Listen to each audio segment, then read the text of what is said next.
Hey guys, welcome back to Geeks Football Nation. FC Barcelona versus Real Madrid Super Copa de Espana final. ये match के बारे में आप लोग जितने लोगों से डिस्कस करोगे उतने लोगों उतनी अलग अलग रीजन बताएंगे कि क्यों एफसी बार्सिलोना ये मैच हार गई और किस वजह से हारी। जितने लोगों से आप इस बारे में डिस्कस करोगे उतने अलग अलग रीजन सामने आएंगे।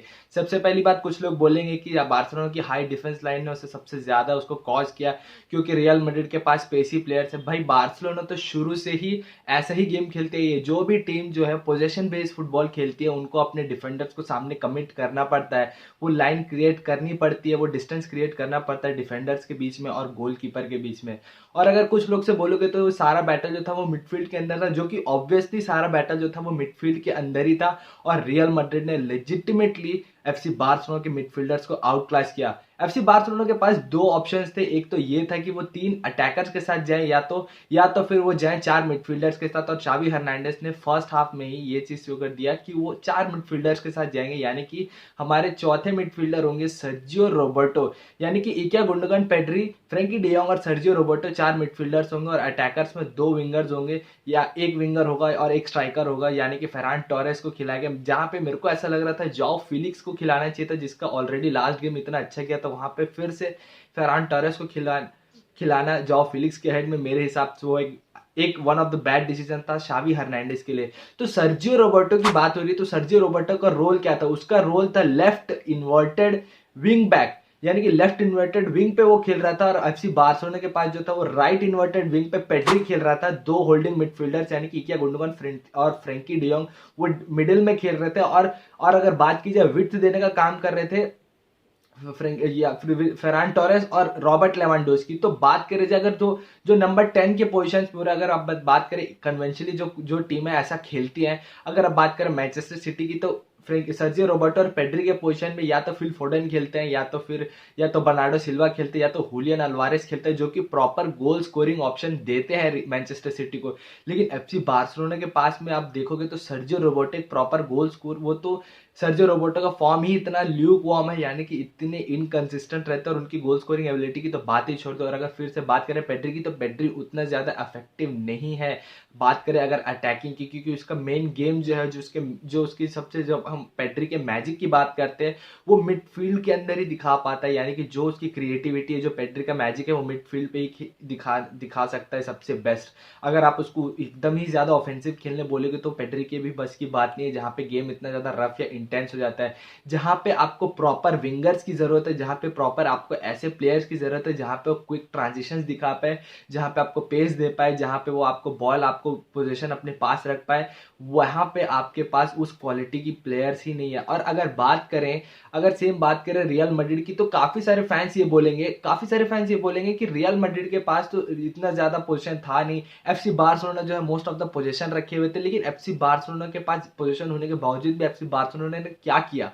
कुछ नहीं किया। रियल मैड्रिड को इतना पोजीशन की जरूरत ही नहीं है, उनको 70-75% पोजीशन की जरूरत ही नहीं, क्योंकि उनका पूरा गेम इतने सालों से सिर्फ ट्रांजिशन पे है। उनके पास इंडिविजुअल क्वालिटी इतनी ज्यादा है। आप जूड बेलिंगम की बात कर लो, चाहे आप विनीशियस जूनियर की बात कर लो, चाहे आप रोड्रिगो की बात कर लो, चाहे आप टोनी क्रूज की बात करो, चाहे आप चुआमेनी की बात कर लो, उनके पास इंडिविजुअल ब्रिलियंस इतना है। और उसके साथ जब वो लोग अपना ट्रांजिशन दिखाते हैं, जहाँ पे एक दो टचेस के गेम लेते हैं, जहाँ पे वो क्विक जो है वो बॉडी फेंट्स निकालते हैं, वहां पे टोटली कोई भी टीम को वो कोलैप्स कर सकते हैं। और अगर ऐसा ही गेम प्ले रहा रियल मैड्रिड का, तो मेरे को नहीं लगता उनको आने वाले 5-10 साल में किलियन एम्बापे जैसे प्लेयर की जरूरत पड़ेगी। वो अभी ही इतना बेहतरीन खेल रहे हैं। विनीशियस जूनियर अगेन इंजरी के बाद आने के बाद भी इतना बेहतरीन परफॉर्मेंस दे रहे हैं, उस चीज के बारे में तो कोई दो राय नहीं है। जहां पे विनीशियस जूनियर जैसे एक वर्ल्ड क्लास प्लेयर से आप एक्सपेक्ट करते हो कि वो आपको ऐसा परफॉर्मेंस निकाल के देगा। और इतने बड़े स्टेज में जहां पे रियल मैड्रिड और एफसी बार्सिलोना फुटबॉल वर्ल्ड के दो सबसे बड़े क्लब आपस में एक फाइनल में एक ट्रॉफी के लिए एक दूसरे के अगेंस्ट खेल रहे हैं, तो आप बिल्कुल एक्सपेक्ट करोगे शावी हर्नांडेस और उनकी टीम से कि वो बेटर खेले। लेकिन एफसी बार्सिलोना ने ये नहीं किया और मैच शुरू होने के 10 मिनट के अंदर ही दो गोल कंसीड करके गेम वहीं हार गए।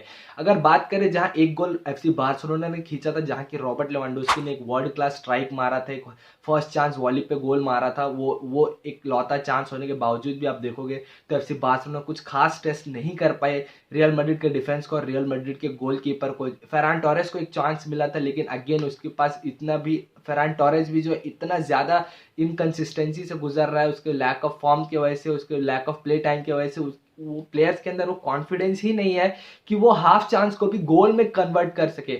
अगर आप ओवरऑल एफसी बार्सिलोना का गेम को देखोगे तो किसी प्लेयर का गेम अच्छा गया है तो वो मेरे हिसाब से होना चाहिए इल्कैय गुंडोगन। इट्स अ शेम कि एक ट्रेबल विनिंग कैप्टन जो कि उसकी टीम जो है अब जा करके वर्ल्ड फुटबॉल में one of the best position में आ चुकी है, वो वैसी टीम को छोड़ करके वो अपने ड्रीम को फॉलो करने के लिए, अपने ड्रीम क्लब को हेल्प करने के लिए एफसी बार्सिलोना खेलने के लिए आता है और उसको ये सारी चीजें फेस करनी पड़ रही है। Day in day out her game में इतना अच्छा परफॉर्म करने के बाद भी, इल्कैय गुंडोगन की इतना अच्छा परफॉर्मेंस देने के बाद भी जब एफसी बार्सिलोना इतने गंदे तरीके से हारेगी तो कोई भी टीम के प्लेयर के लिए, चाहे वो इल्कैय गुंडोगन हो या फिर कोई और, उसके लिए बहुत ही बड़े शेम की बात है। बात करें अगर सेकंड हाफ की तो शावी हर्नांडेज के पास की ऑप्शन बचता है जहां पे वो सर्जियो रोबर्टो को और पेड्री को सब्स्टिट्यूट करते हैं, लामिन यामाल, जॉ फिलिक्स और फर्मिन लोपेस को लेके आते हैं।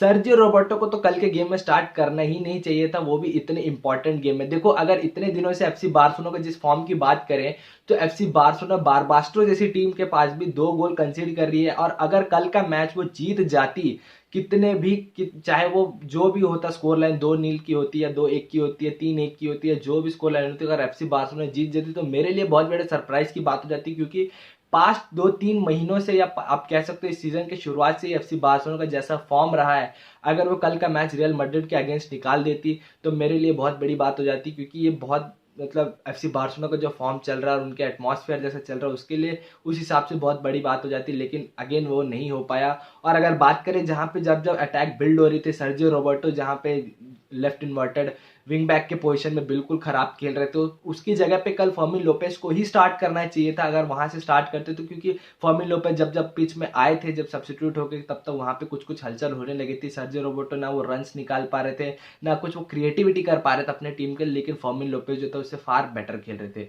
एफसी बार्सिलोना का जो सबसे बड़ा चेंज हो सकता था वो यही था कि जॉ फिलिक्स और लामिन यमाल को अंदर लेके आए, उनका लाने का सबसे बड़ा रीजन ये था कि लामिन यमाल राइट से और जॉ फिलिक्स लेफ्ट से विड्थ देंगे और वहां से क्रॉसेस डालेंगे बीच में। लेकिन आप देखोगे तो वहां पे टोनी क्रूस और चुआमेनी ने इतना बेहतरीन तरीके से दोनों को मार करके रखा कि दोनों के पास बॉल ही नहीं आया।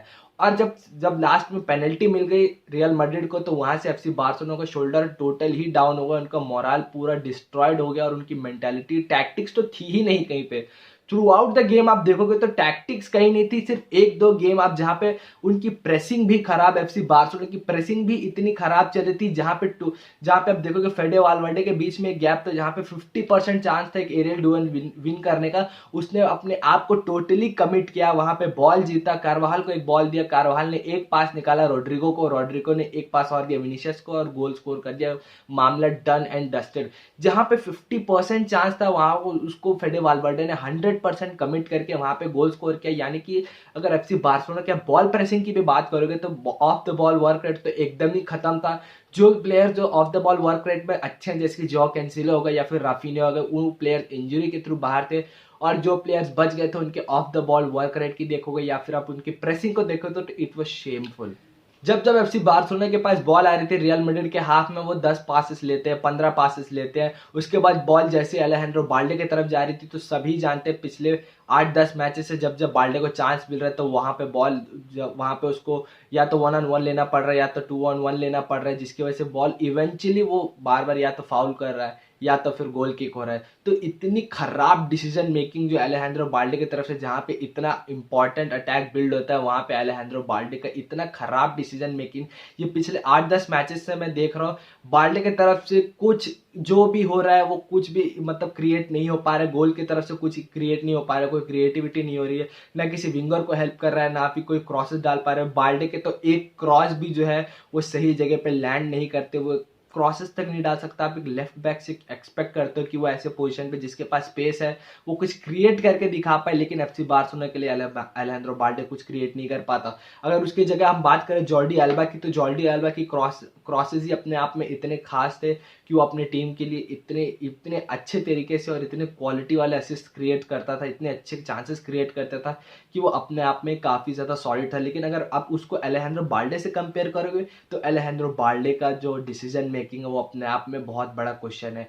काफ़ी सारे फैंस ये चीज़ पॉइंट आउट कर रहे थे कि विक्टर रोके को क्यों नहीं खिलाया गया। देखो अगर मैं कल के गेम की बात करूं तो रॉबर्ट लेवेंडोस्की ने जो जो फर्स्ट शॉट पे यही एक रीजन है कि क्यों शावी हर्नांडेज रॉबर्ट लेवेंडोस्की के ऊपर इतना रिलाय करता है, क्योंकि लेवेंडोस्की जो है वो भाई रॉबर्ट लेवेंडोस्की है। वर्ल्ड लेवल पे अपने आप को 15 साल 10 साल उसने तपाया है अपने आप को, तब जाके उसके पास वो एक्सपीरियंस है और उसके बाद उसके पास वो गोल स्कोरिंग एबिलिटी है। इसका मतलब ये नहीं है कि रॉबर्ट लेवेंडोस्की जो वो क्रिटिसिज्म को वर्थ नहीं करता है, वो डेफिनेटली क्रिटिसिज्म को वर्थ करता है, लेकिन सिर्फ यही एक रीजन है कि क्यों रॉबर्ट लेवेंडोस्की अभी भी विक्टर रोके के आगे स्टार्ट कर रहा है। और कल के गेम में जहां पे आप एक स्ट्राइकर को इंक्लूड कर ही नहीं पा रहे हो, तो वहां पे विक्टर रोके जैसा प्लेयर इंडिविजुअली क्या क्रिएट कर पाता।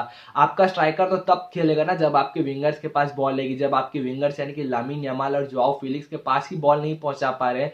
एफसी बार्सिलोना के मिडफील्ड में गेम इतना कियोटिक हो गया था, तो एफसी बार्सिलोना उसको क्या करेगी, विक्टर रोके अपने आप में क्या कर पाता। सेम वही क्वेश्चन है एफसी बार्सिलोना के पास, क्यों एफसी बार्सिलोना शावी हर्नांडेज को सैक नहीं कर सकती। सबसे बड़ा रीजन ये है कि एफसी बार्सिलोना के पास पैसा ही नहीं है। कल टेको, जॉन लापोर्ता और शावी हर्नांडेज ने तीनों ने एक सिंक में आके बोला कि एफसी बार्सिलोना के पास पैसे बिल्कुल भी नहीं है और वो कोई प्लेयर नहीं खरीद सकती। अगर कोई टीम कोई नए कोच को खरीद के लेके आती है तो कोई भी कोच सबसे पहला काम करता है अपनी टीम को अपने हिसाब से रिबिल्ड करना, और रिबिल्ड करने के लिए उसको चाहिए होते हैं प्लेयर्स, और प्लेयर्स खरीदने के लिए चाहिए होते हैं पैसे, जो कि एफसी बार्सिलोना के पास बिल्कुल भी नहीं है। सिर्फ यही एक रीजन है कि क्यों शावी हर्नांडेज को एफसी बार्सिलोना अब तक झेल रही है। और मिड सीजन में आके कोई भी कोच क्या करेगा, शावी हर्नांडेज के पास भी वही टीम है और जो नया कोच आएगा उसके पास भी वही टीम होगी और वही प्लेयर्स होंगे, तो क्या कर पाएगा नया कोच। इससे तो सभी साबित होता है कि जो सिचुएशन अभी एफसी बार्सिलोना का, तो आगे जाके भी यही रहने वाला है। तो नए कोच को लाने का सब कोई पॉइंट नहीं बनता, और लेके भी आते तो नए कोच को पैसे देने के लिए एफसी बार्सिलोना के पास पैसे भी नहीं है। और नया कोच जो प्लेयर्स को डिमांड करता है अपने स्टाइल ऑफ प्ले के हिसाब से, वो प्लेयर्स खरीदने के लिए भी एफसी बार्सिलोना के पास पैसे नहीं है। सिर्फ यही एक रीजन है कि क्यों एफसी बार्सिलोना अब तक शावी हर्नांडेज को झेल रही है, और अगर झेलेगी भी तो इस सीजन के एंड तक तो शावी हर्नांडेज को झेलना ही पड़ेगा। तो ये कुछ छोटी छोटी चीजें हैं जो शावी हर्नांडेज को इंप्रूव करनी पड़ेगी, जहां पे आपको वो टफ डिसीजन लेने पड़ेंगे। आपको हेक्टर फोर्ड को खिलाना पड़ेगा, आपको मार्क कसाडो को खिलाना पड़ेगा इंस्टेड ऑफ सर्जियो रोबर्टो, आपको फर्मिन लोपेस को स्टार्ट करवाना पड़ेगा। ये छोटी छोटी चीजें हैं जो कि एफसी बार्सिलोना को फेस करनी पड़ रही है, और एफसी बार्सिलोना को इंप्रूव करनी है। अभी भी सीजन लॉन्ग है, ऐसे नहीं कि आप सब कुछ हार चुके हो। चैंपियंस लीग में तो कुछ एक्सपेक्ट मत करना एफसी बार्सिलोना से, क्योंकि अभी जो गेम प्ले चल रहा है करंट में और जो एटमॉस्फेयर चल रहा है और जो अभी मेंटालिटी एफसी बार्सिलोना की, चैंपियंस लीग में तो बहुत जल्दी वो है वो टोटली डिस्ट्रॉय होने वाले हैं। या तो नेपोली होगी, या फिर अगर किसी भी हाल में नेपोली से नॉकआउट सीरीज में जीत भी जाते हैं तो क्वार्टर या सेमी में तो डिस्ट्रॉय होने वाले हैं आप पक्का। तो एफसी बार्सिलोना से यूसीएल में एक्सपेक्ट करना तो बहुत ही मुश्किल है, और लीग टाइटल भी मेरे हिसाब से अब खत्म हो चुका है लीग रेस एफसी बार्सिलोना के लिए। तो अब देखना पड़ेगा कि कोपा डेल रे में भी क्या कर पाते या क्या नहीं कर पाते, लेकिन एफसी बार्सिलोना को टफ डिसीजंस लेने ही पड़ेंगे। और सबसे बड़ी बात भाई, आंद्रेस क्रिस्टेंसन को कम से कम सेंटर बैक पोजीशन से हटा करके सेंटर मिडफील्ड में खिलाओ, डिफेंसिव मिडफील्ड में खिलाओ, क्योंकि अगर आप ये डिसीजन नहीं ले पाते, आपके पास पैसे नहीं है, ओरियल रेमो उस फॉर्म में नहीं है कि आप उसको वहां खिला सकते हो, तो क्रिस्टेंसन वो चीज कर सकता है। उसकी डिफेंसिव सॉलिड है भाई, तुमने देखा है। इनिगो मार्टिनेज जैसे ही फिट होता है उसको वापस से डिफेंसिव लाइन में लेके आओ और क्रिस्टेंसन को मूव करो सेंट्रल पोजीशन पे, उसको सेंट्रल डिफेंसिव मिडफील्डर के रोल में खिलाना ही पड़ेगा। That is the only option which is remained for FC Barcelona. With that being said guys, video को अपन यही रैप करते हैं। वीडियो पसंद आए तो लाइक जरूर करना, अपने फुटबॉल फ्रेंड्स के साथ शेयर जरूर करना, और अगर अभी तक सब्सक्राइब नहीं किया है तो सब्सक्राइब करना मत भूलना। अपन जल्दी से मिलते हैं नेक्स्ट वीडियो में, तब तक के लिए स्टे सेफ, स्टे हेल्दी।